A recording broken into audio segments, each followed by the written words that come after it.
This was serious slander going on, accusing Moshe of adultery. That's really what Korach was trying to do. That's what the Talmud says. How could Korach possibly be accusing Moshe of something so far-fetched, of so preposterous? Korach was Moshe's evil cousin. And as they say, everybody is crazy in their family. And if you think you don't, it might be you. Korach tried leading an entire revolt against Moshe and Aharon, against their leadership, accusing them of nepotism, accusing them of basically creating this humanly fabricated monarchy. And the Talmud gives us insight as to what Korach was actually accusing Moshe of. The words that Korach says, the language that he says in the Torah, he says, Lama tisnasu, why do you exalt yourselves? Right? Everybody has God within them. Everybody stood at Sinai, heard the Ten Commandments, has a unique relationship with God. Why does it have to go through you? Why are you putting yourselves on a pedestal? And what's Moshe's reaction in the Torah? Moshe hears Korach and he falls on his face. And the Talmud says, what did he hear from Korach? It says he heard Korach. Of course he heard Korach. Well, it sounds like he heard something specific. So the Talmud actually fills us in with some context. Take a look at the text over here. This is Sanhedrin, page 110a, Kuf Yud Amud Aleph, Sanhedrin. With the link that we had sent, it's the 5th paragraph. You see it? With regard to the verse, and Moses heard and fell on his face. The Talmud asks, what report did he hear that elicited this reaction?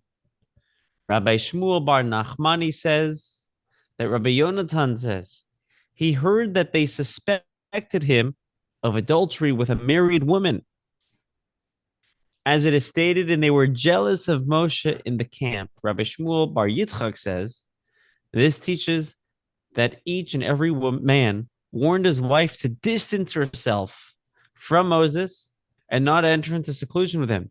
As it is stated, and Moshe would take the tent and pitch it outside the camp.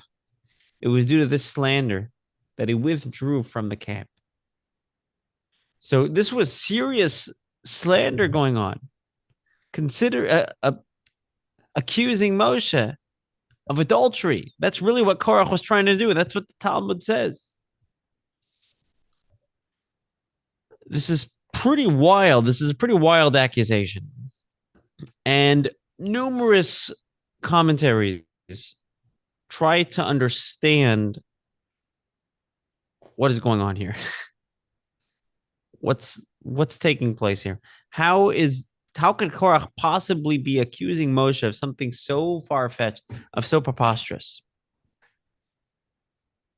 Okay, granted, Korach is evil and evil people do evil things, but how could that even be somewhat believable? So numerous commentaries join a conversation, if you will, in unpacking what the Talmud is actually referring to. Is this literal? Is it metaphoric? So here's the general rule, by the way, with Talmud. And I think in our discussions, our past discussions, we're starting to really get the hang of this. As we know, the Talmud consists of multiple pieces. The Talmud is a big cholent of different components. There's law, there's anecdotes, there's lessons and values, there's history.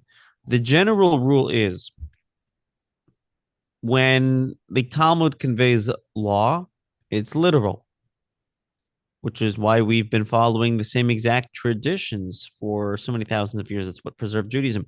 When the Talmud is conveying values and sometimes even history, it's not always literal. Sometimes it's metaphorical. Sometimes the sages have chosen either extreme language, preposterous language, unique language to convey a point. And the role of the commentaries on the Talmud is to unpack what the true intention is. We'll start with one of the first commentaries known as the Maharsha. He's a classic commentator, and he's actually located, like literally printed in every standard volume of a Talmud. And he explains that it's not that far fetched. God forbid to say that Moshe would ever engage in such behavior, but there's room to see where Korach can fabricate such a story. Because what do we know from two parshas ago? Moshe separated from his wife. Remember? Moshe separated from his wife. Miriam got upset. There was that whole slandering situation. And it kind of made sense. At this point, he was a single person. So there was room, not to say that Moshe himself would do that, it's out of character, but there's room for Korach to fabricate such a story. One of the commentaries point out that if you look back to the story of the sin of the golden calf, who engaged in the sin of the golden calf? By the way, who engaged in any of the sins throughout history? You know, it was always men. It was the Rav Rav Erev Rav, right? Rav. Erev Rav. But within the demographic of the Erev Rav, it was only the men. Generally, our history of sinning started with men, with one exception, the tree of knowledge, right? That Eve started. But generally, the sins were through men. Think of the spies in last week's Torah portion, right? They were men. It was the men who asked for the jewelry from the women to get the gold for the golden calf. The women said, no, God forbid. We're not giving that. So they ended up finding gold in other places. So Korach was able to say, oh, maybe the men and women are kind of in cahoots together. You know, maybe the women are in cahoots with Moshe. They're kind of on the same side. Maybe there was a little resentment against the men. There was room to, God forbid, fabricate such a story. That's the closest to a literal interpretation as we're probably going to get amongst the commentaries, because other commentaries take a more metaphorical approach. I'll share with you four more explanations, four more perspectives, and it's going to give an insight into what was really bothering Korach and how Moshe really reacted. One explanation points out that,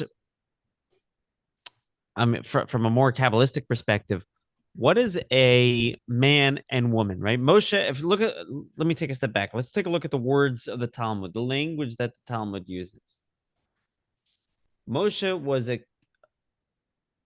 was suspected of adultery with a married woman, right? In the Hebrew, it says Eshet Ish, the wife of a man. He was suspected in being with the wife of a man. What does wife and man, woman and man represent in the paradigm of Kabbalah?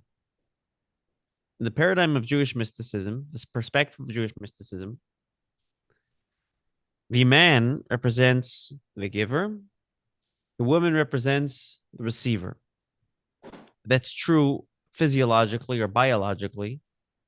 It's true financially on some level, although it doesn't have to be. But that is often the default structure, right? So there's a social element of that. It's true relationally, but it's true spiritually as well. That the man is the provider, the woman is the receiver.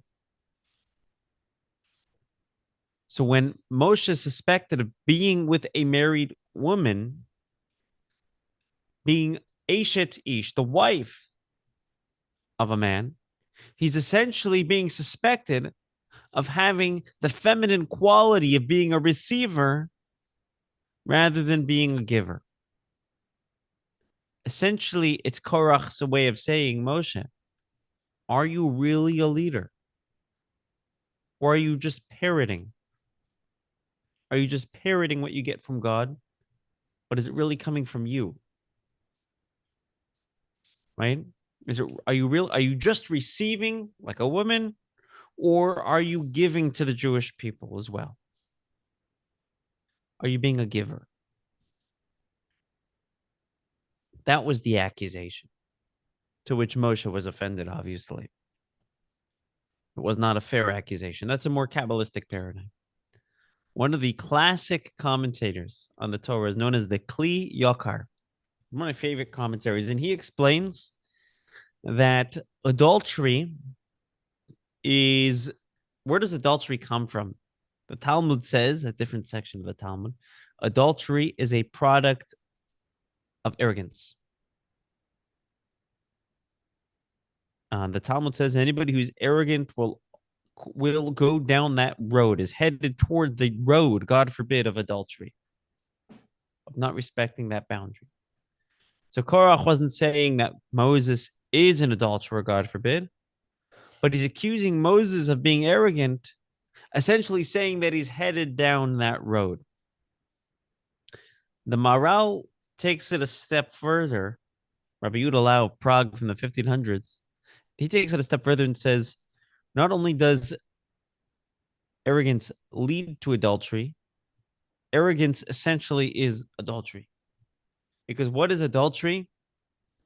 Disrespecting boundaries. I could do what I want, right? The boundaries aren't relevant. Boundaries don't matter. Korach was suspecting Moshe, accusing Moshe of doing whatever he wants, not respecting boundaries, not respecting differences, not respecting the fact that, just connect with anybody. Doesn't matter. Obviously not true, right? We'll see what Moshe's reaction to this, all of this was.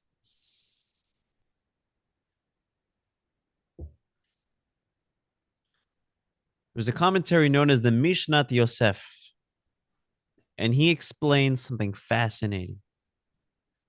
Moshe, again, is accused of what we call in Hebrew Eshet Ish, being with the wife of a man. And he says, Eshet Ish, wife of a man. Ish. Ish means man. Where else in the Torah do we find the term Ish, referring to someone specific? Adam. So, Adam is called Adam, right? There's different ways of referring to man. You could use the word Adam, right? Adam, but when it came to Amram, a man named Amram, the Torah refers to him as Ish mi Beit Levi, a man from the house of Levi. And a woman came and married the man from the house of Levi. This man was Amram. Who was Amram? Amram was Moshe's father. So who was this woman who married a man, which was Amram, and had Moshe? This is Yocheved, Moshe's mother. So when it says Moshe is Eshet Ish, he's the product of the wife of Ish, of Amram.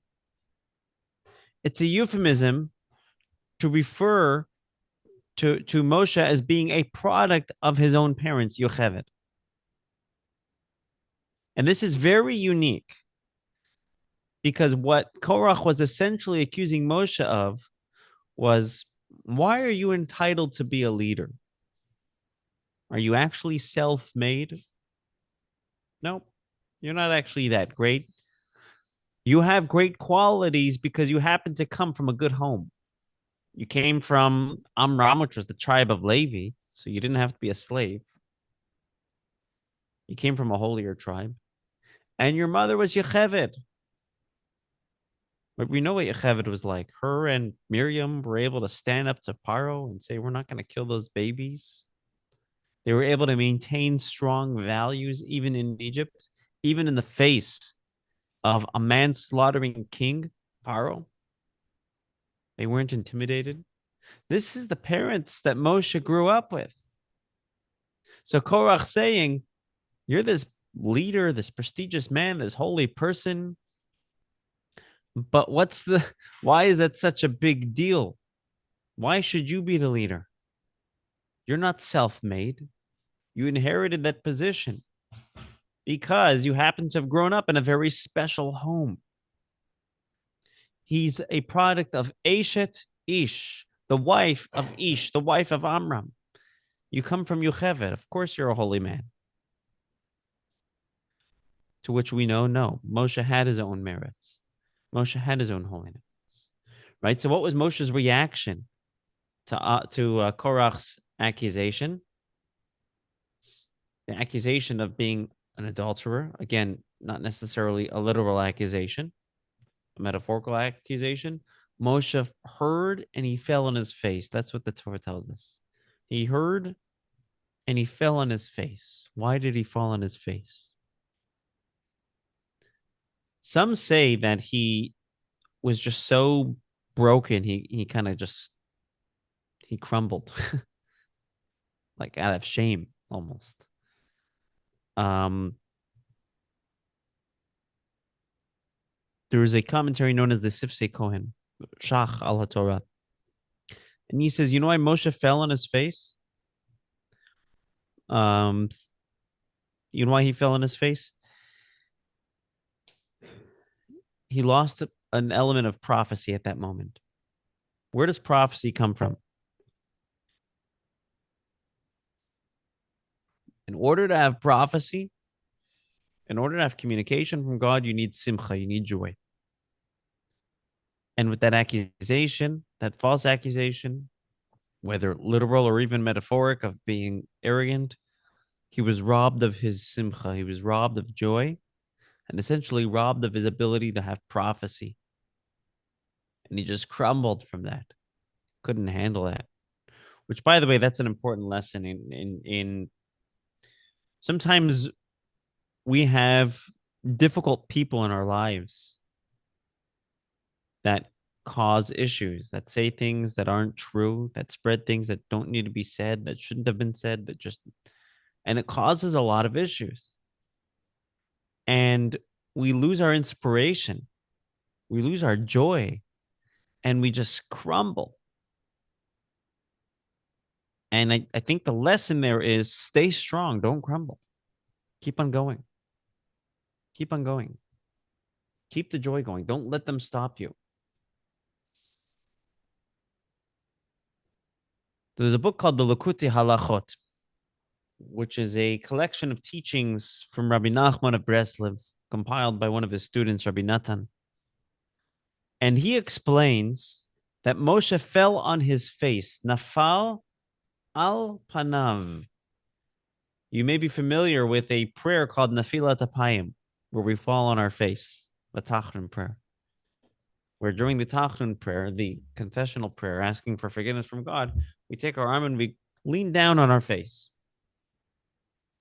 And this is actually the source for Nafilat Apayim, that prayer.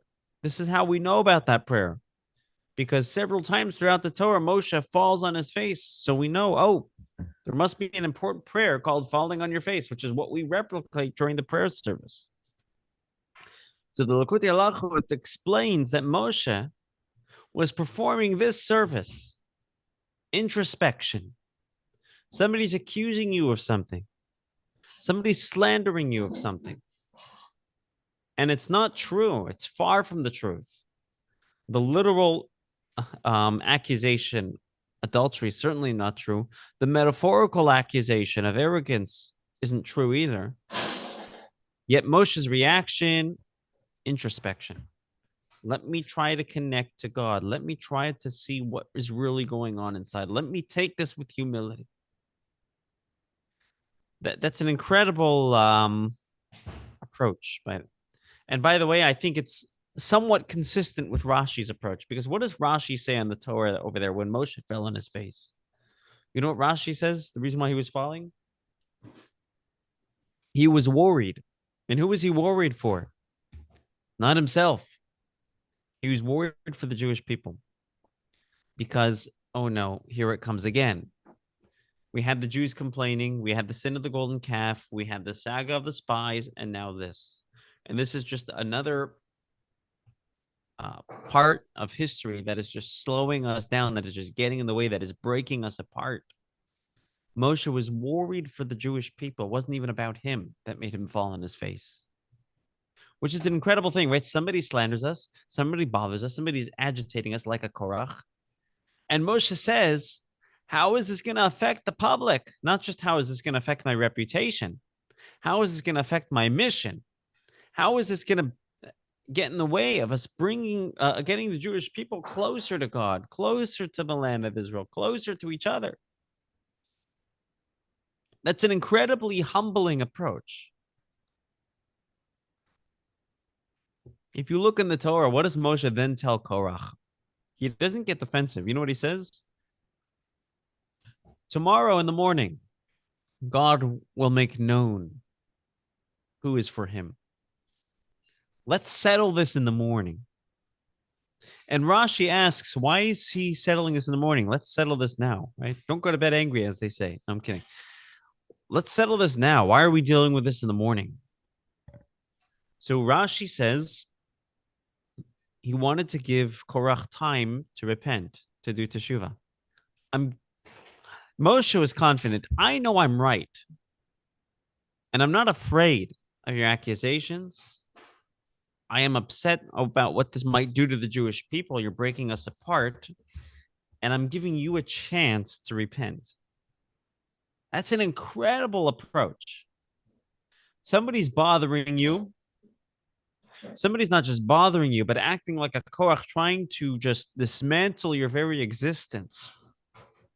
And it's like, type up the email and click send tomorrow. Let's deal with this tomorrow type of thing. Let's not react right away. Let's give him a moment, a chance to do teshuvah. Now, I know, and you know that I know that you know that I know, Korach ain't doing teshuvah. Doesn't matter. That's not our job. We're not, our job is to give them a chance. And somebody might be inspired to actually make a real change.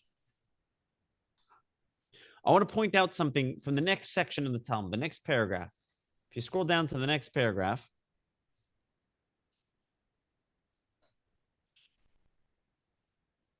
with regard to the verse, and Moses arose and went to Dathan and Abiram. Korach had several agitators come with him. Right, he rounded up 250 people from the tribe of Reuven. Which, by the way, Rashi points out, why specifically the tribe of Reuven out of all the 12 tribes? Korach was a section within the tribe of Levi, but why the tribe of Reuven? Why did they go along with them? They were just geographically, in terms of how the encampment was set up, they were the closest geographically, which teaches us how we have to be careful of who we choose as our neighbors. And sometimes good fences make good neighbors. You don't want to be influenced by them. And they unfortunately were influenced. Dathan and Abiram already had history with Moshe, right? They slandered against Moshe to Pharaoh when Moshe had killed that Egyptian. But yet Moshe came and went to them to confront them. And says the Talmud, Reish Lakish says, from here we derive that one may not perpetuate a dispute. As Rav says, anyone who perpetuates a dispute violates a prohibition, as it is stated, and he will not be like Korach in his assembly. The way Rashi frames it, Rashi on the Talmud frames it, Moshe, he's the leader of the entire Jewish people, yet it was not beneath his dignity to confront Dathan and Abiram himself. He didn't say, send them into my office. He went out of his office and went to them, which was a very humbling act. In the language that the Talmud says, I'm going to read it again. I want to just show it to you in the Hebrew because I think it's much more, the point I want to bring out is a lot more meaningful in the Hebrew. It doesn't say anybody who initiates dispute. In the Hebrew, it says, Kol hamachzik b'machloket. Anybody who strengthens dispute. Anybody who strengthens dispute is violating a Torah prohibition. Not anybody who initiates the dispute, but who strengthens it. The Lubavitcher Rebbe explained, I was just reading this recently, why strengthen the dispute? Because the reason to dispute is always there. There's always differences. There's always separation. We're always coming from different backgrounds and different places. So the essence of the dispute might always be there. But once we strengthen it, that's on us. That's our fault. That's our problem. And that's a big problem. We have to get out of the way of the dispute through humility. And that's why it says also the language of lahachzik, to strengthen. Lahachzik comes from the word also chazaka. Familiar with a chazaka? Chazaka is a term in Jewish law. Whenever